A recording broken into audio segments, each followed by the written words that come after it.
Is it sharing now?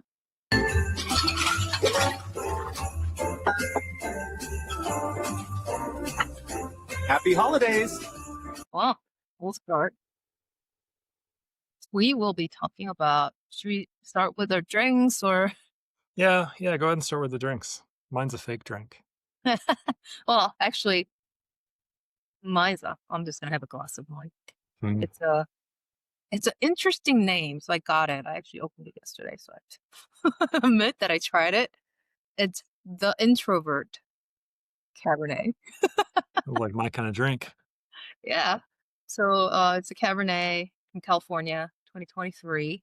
I had a glass yesterday, and actually like the cool image on the logo thing. It's like a moon. Yeah. It reminds me of the old typical movie, like the what's the name of the movie. But anyways, so introvert. I always call myself a little bit of introvert. So I know I am. yeah, I know I am, but when it's needed. My ability to even do this, even to talk to you for some reason, like I'm wiped out after an hour-long meeting. So Oh yeah, definitely that. I just like, but in the work settings, usually yeah, I switch that off. But anyways, so pretty that's me. cool. Well, I mentioned to you. So in Colorado, we're in high wind, red flag, and I might be running a chainsaw later today. So I'm gonna keep going with just some LaCroix. What is that? It's LaCroix. Just a purple raspberry water. You know what LaCroix is? No. Sparkling water. I will likely be running a chainsaw to cut up whatever down trees are in the neighborhood. Because we're getting probably 100-mile-an-hour gusts today. We had 80 miles an hour yesterday. There we go. So the topic we have to advertise is it's year end. It's like literally a couple weeks left, and people are probably going to start disappearing if they haven't already for their holiday breaks next 2 weeks. So we wanted to talk about 3E leadership check-in. As you know, our three experiences. We'll go over it a little bit for those of you who are not familiar with it, and how to align teams when everyone is tired and budgets are tight. Yeah. So, I mean, this is some of the most stressful times, depending on the workload in the office, the organization, right? I mean, it's probably already somewhat past, but trying to get things out by the end of the year for random deadlines. This is when leadership either excels or fails. And it's not just like leadership, like leadership traits. It's like management, communication, like people in leadership positions either rise to the occasion or crash. Maybe it's also like depending on where you are in your career. Like I've definitely crashed in the past, and I've risen to the occasion sometimes. Yeah. Hopefully more often than not. Yeah. And then also there's a holiday pressure coming with everyone leaving, and there will Right. be lower coverage in a lot of teams because most people take off this time. And some people who actually have to take time depending on which company benefit schedule you have, you might have to use up all your um, PTOs and things like that. So for various reasons, and also various reasons that you want to be with your family, and the weather's getting cold for the most part. So that's why the pressure gets higher with mentally, and then just also like physically as well. Yeah, and if you look at, you can go ahead. The biggest real problem is an alignment of like communication and understanding priorities of the organization. Most of the time, if you're working on any kind of organization that you don't control, you're not the owner of, there's probably, and maybe if you are, you're also creating too many priorities, but there's likely going to be competing priorities, too many of them, even within the individual kind of org structure. Yeah, lots of last minute requests to get out by the end of the year for, kind of made up deadlines. We make up the end of year deadline for a lot of things. I mean, financial stuff and tax count things are one thing, but like having a deadline of the end of the year is kind of odd at this point because most people are already finished shopping by this week ish or early next week. So any changes you're going to make are going to go on either deaf ears because no one's coming back to the site other than for returns, or it's going to break things, and you're going to cause bigger issues. We've talked about that before. I was going to say the other thing, like Miki said, like people are out and possibly unscheduled out. I mentioned our natural issues of we get potential fire and serious winds. Like my internet was out this morning, my power and internet were out, and who knows if we'll make it through this call or not. But like there are natural things that force people to go out of office, snowstorms, travel. They get stuck in places. Yeah, and some of the things that I wanted to add from that is that the too many priorities or the priorities that you had it for the year planned out, but you just have that pressure of trying to hash through it last minute because you realize you didn't finish it. Yeah. And then with that in mind, psychologically, you tend to put last minute requests that doesn't need to be a last minute request. So that does happen with this time period as well.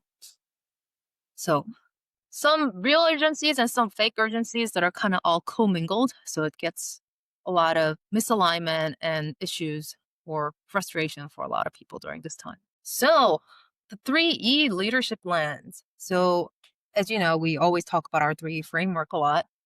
So for those of you who are listening to us frequently know what it is, but for those who are not familiar with this term, it's three experiences that we always look into to make sure we're looking at the bigger picture. So it's audience experience, creator experience, and developer experience. And we also want to take a look at all three angles in the leadership perspective to ensure that we're covering all the areas. We're not missing out on some areas. Yeah, I mean, what we're trying to say is this can be very easily brought into a company's org chart or organization, right? Typically you have CIO, CTO, or developers in some way. You got that section. You got audience experience people responsible for the public brand, whether it's marketing or maybe it's design, creative, say ad sales if they're or sales and marketing type thing, and then you got creator, the people actually creating that content for those systems, and it could be just creating internal documentation or public documentation as well. And for developer experience, to like we always call it, it's a backbone, the engine room that you want to support both experiences, front end and back end, as well as your baseline infrastructure is being strong too. And also, this is a good time when most of the times a lot of platforms are less busy during this period. And this, where if you're working, if you're not out, you want to visit some of the tech devs that you have been putting off because of all the other busy things, or something you can improve for next year to improve your workflows or DevOps or any um, efficiencies, will be a good time to take a look at it to plan out. You don't necessarily have to apply it, but plan out for next year. Yeah. Team needs in December. I wasn't sure if we were going to keep the slide in here when we did this outline because we are in 1 week left of December. Right, right. I But would say, this is probably trying to align this yeah, and better prepare for 2026. This is a good time to think through it. Sometimes like you might be just pressured and just like too busy with other things that you don't have time to just sit down and think about what can be actually better. So this is a good time to quiet down, quiet your head pretty much, quiet your brain with all this noise and think about that. And just some of the things that you can consider while you're doing that are can be these items. yeah. I mean, depending on the organization, also you might have a very quiet next week. I mean, that's typical of larger organizations that people have taken the time off and they've actually scheduled things appropriately. So you could take this time to think through how the rest of December went, how it went last year, and then also how you want this January to go. As far as were we meeting these priorities? Did we have more emergencies or less emergencies in developers? have we been very consistent in our messaging on the audience side, if you're on that side of things, and how we can improve them and starting in January, or even starting now if you're still in that peak season, you don't have to, stop work if you're around. Yeah, but during this time that you want to make sure you're not rolling out weird things or you're not pushing out changes a lot because like we said in the beginning, the coverage will be very light Yeah. and these also people's morale will be slower during this time. So you want to kind of keep it quiet if there isn't anything crazy scheduled and it's Yeah. probably not a good idea to schedule anything around this time anyway, but if unfortunately that happened before, then you might want to just focus on that, but not adding more noise to it, and making sure it stays quiet for the rest of the year. Right.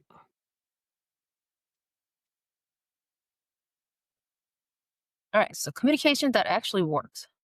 Less noise creates more clarity. That's easy to understand, but sometimes it's harder to actually execute. Yeah, I think the weekly the idea of weekly check-ins in my mind, right? I mean, a lot of people put this as, "Oh, I need a 1-hour meeting with my team members."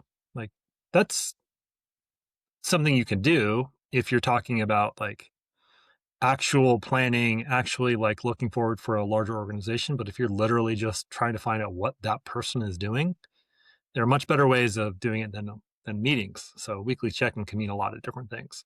It can be just a status update in Slack or whatever Teams, depending on what you're using. Yeah, That I guess that's the simple update type of thing, yeah, quick updates, and also decision owners. And for this light coverage, you might want to know who to reach out if something happens. right? Those should have been there already. If not, before you go on your vacation or before people are starting to take all their time off, ensure that the coverages are there and people know who to reach out if something goes wrong. So During, this is like, again, you should have been planning for this before, but looking at the end of the year, if you still have things that are going out, does it really have to ship? Does it have to go live this week? Are you meeting the December 31st deadline to check something off the box, or are you having something that has to go live January 1 because it's tied to like some promotion or things like that? I remember a long time ago, I worked with health brands, like health digital publishers, right? So January 1 was very important because all the health phase, like fads kick in to Mhm. do all the things, as part of your New Year's resolution. So yes, getting it done by the end of the year was very important and critical to have launched on Jan 1 because it was like a X day calendar of events that started on Jan 1, that had to be live. Yeah. So going with that, if it must ship, then you also want to ensure that everyone is clear on who's available and who's not available and who needs to do Mhm. what to actually ship. Because if there's people who are leaving and will be out for a while, who's covering the person? Those are communicated correctly, and responsibility and the accountability is set correctly before Right. people start leaving. And if there's a something that must go up, and that goes along with what can wait, and is it all really have to go out, or some of the things that must go out versus something that can wait until when people are back and you have full coverage on your team. And yeah, that goes with the who owns what. So if something goes wrong, or if the normal person that handles certain thing is going to be out, who's covering that person. So having all that is clear to everyone in the team so that there's no disruption and you're not bugging the person who's actually out. That also leads to what risks. So what are the risks that can happen? So just it's some of the risks are hard to Right. see, but a lot of things can be prepared. So you want to think about what risks are there and then what do you have as a plan to fix it. Needs to be clear. So it's all about clarity about who's there, what needs to be done, who will be able to do it, and those kind of things. It's all about the communicating with the team to have the clarity around this time. I got distracted. I was trying to get the LinkedIn to work again. I don't know why it's not working. That's gonna bug me. Yeah. Who was responsible for that? Neither one of us, because there's so much of a black box of, like, set it Yeah. all up and then it's supposed to work, and then when it doesn't, Mm. it just Yeah. doesn't. We'll see if there's any way for us to prepare for this next time. Exactly. All right. So thinking about 2026, this is the right time to think about it. And also, well, you should have been already thinking about that if you haven't already had your planning meeting for next year. But some of the things that you can also add to it by uh, Well, this is a good time, and this is where it means, like, December reveals the truth. Again, the most stressful times, maybe it was November was the most stressful time, but maybe this was, as we talked about, like, crunching into the end of the year. Like, how did people react? Like, it's not all about just adjusting your leadership. Maybe you're a really good leader, but you have people under you that are not very good leaders, and that's becoming apparent in very stressful times, right? Part of your role as a manager or director or whatever is watching the leadership underneath you, or parallel to you, and helping them adjust things, giving them the like critical feedback, and that letting them understand that deadlines are dates on the calendar sometimes, and they're not necessarily immovable or whatever objects that can't be changed. Mhm. Yes, there's always downsides to moving things, but there's a bigger downside to destroying your team or destroying morale or shipping something that shouldn't be shipped. Yeah, and this you if you're in business for a while, and that or even something's changed that you have experienced 2025. So there are certain things, trends or some timelines and things like that will be similar in 2026. So on those you can actually better prepare for it. Like if you actually throw some live events Right. during certain time, you need to be preparing for that and thinking that to kind of put what needs to get on schedule when. So those kind of things, the bigger items that can be checked and be prepared. You don't have to go into too much details into it yet, but then at least start putting in your calendar, putting the timeline in a hot or roadmap to ensure that you're preparing for your next year better.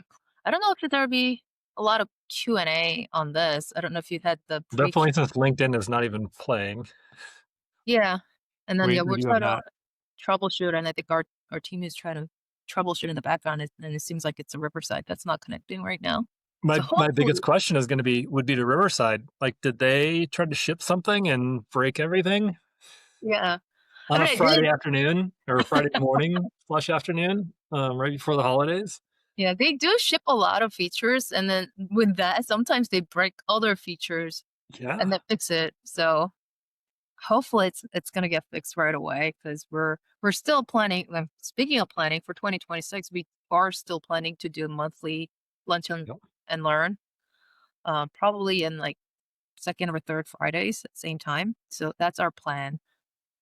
So we will also be better prepared to how to fix this in the next year. I'd be curious how I mean, other than having a backup plan for a streaming service, like, Mhm. obviously, we could do it manually and go through it, and that would be our and having full control, but we Yeah, actually I mean, this is that a kind of behind the scenes and not really behind the scenes because most people use services like that. Like, if these services continue to fail, mhm, then people are gonna move and right. or do their own solutions. Like, why wouldn't we could come up with our own solution to because 'cause we're only publishing to basically LinkedIn and YouTube. We have some other Right. things, but Yeah. I mean, so that is our backup plan. So we usually yeah, put the the back manual. the recording right away after.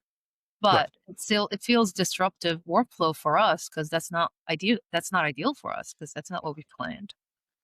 But technical difficulties do happen, and we have to compensate for that. But hopefully, there is a better way to troubleshoot it and connect it in the midway too, because this is one of those things that when you connect once, there's really no visibility for us to see what broke to not Yeah. play on this thing.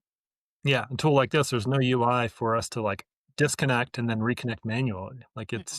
it's set up and that was the event, and we would have to delete the event and start a brand new event. Right, and then all the people who signed up, although we have a very low traction on this one specifically, Right. if there's a people who signed up, then we can't really move those people to the new event Yeah. in a back last minute manner. I think All right. Riverside's going to get a very peppy or interesting email from us around their service this year. The last quarter, really. Like they've continued to ship um, broken issues all the time. I feel like they have AI developers building out features. Honestly, Yeah, I can see that. Speaking of Riverside, there's one thing that Riverside sent. I think a lot of people who use the Riverside probably got it for 2025 recap. I thought this was hilarious, so I wanted to show it. We might repurpose it later, but let me yeah. If you watch Boozy Browsing on the regular, you know Mm, what our intros are normally like. right. But let me see if I can pull this video up. And I thought it was hilarious when we got this. I think I had you guess this, so I can't ask you this questions. The top word that we used during our boozy browsing show was surprisingly in line with our our theme, so I thought it was hilarious. We're very much on brand. Yeah, and then like Matt couldn't guess it. So let me see if I can share this one. I think I have to actually do. Yeah, there we go. You see that? Delay. Oh, I see it. Beer's here. Beer. Beer, beer, beer, Beer. Beer. Beer. beer, Beer. Beer. beer, beer. Yes, beer. So our word was beer. I All guess we right. need to drink more whiskey and wine, apparently, according to that word. So we're actually on time. Yeah. This. So, like you said, we do the weeklies. We publish every Monday afternoon, and we are trying to do this once a month as far as a live stream with more Q&A and potentially guests in the future. But we'll have to see if the weekly ones are more. We do definitely reviews of websites and things like that as well. But this is kind of more informational lunch and learn. Um, we do have a 3 assessment that's kind of a do-it-yourself format that you can download on the website if you want to go there.